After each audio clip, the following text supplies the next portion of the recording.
رهبر بلندپایه حماس شب 2 ینور در نتیجه ضربه درون و یا پهپاد کشته شد.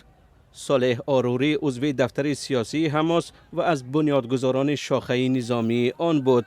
قتل او سوی قصد اولین به جان مقامات بلندپایه حماس در خارج از قلمروهای فلسطینیان است که بعد از حمله این گروه تندرو به اسرائیل در روز 7 اکتبر صورت می‌گیرد.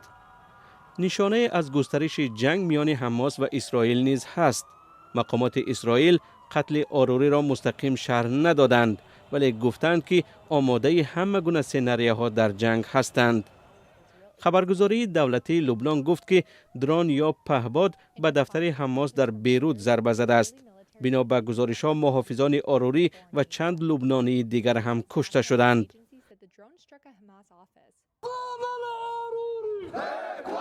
قتل آروری سبب تظاهرات در کرانه غربی شد.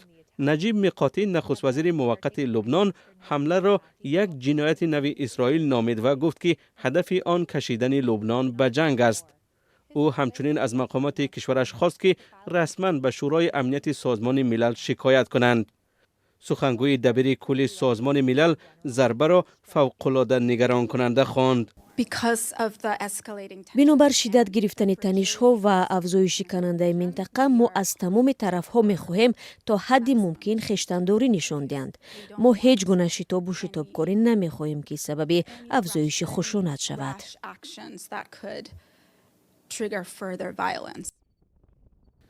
بعد از حمله حماس در ماه اکتبر، گروه حزب الله لبنان هم تقریبا هر روز با نیروهای اسرائیل وارد درگیری می شود.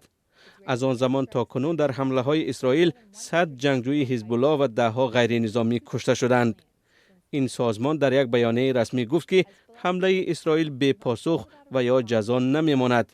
مقامات فلسطینیان در غزه گفتند که تعداد تلفات در جنگ از 22,000 نفر گذشته است.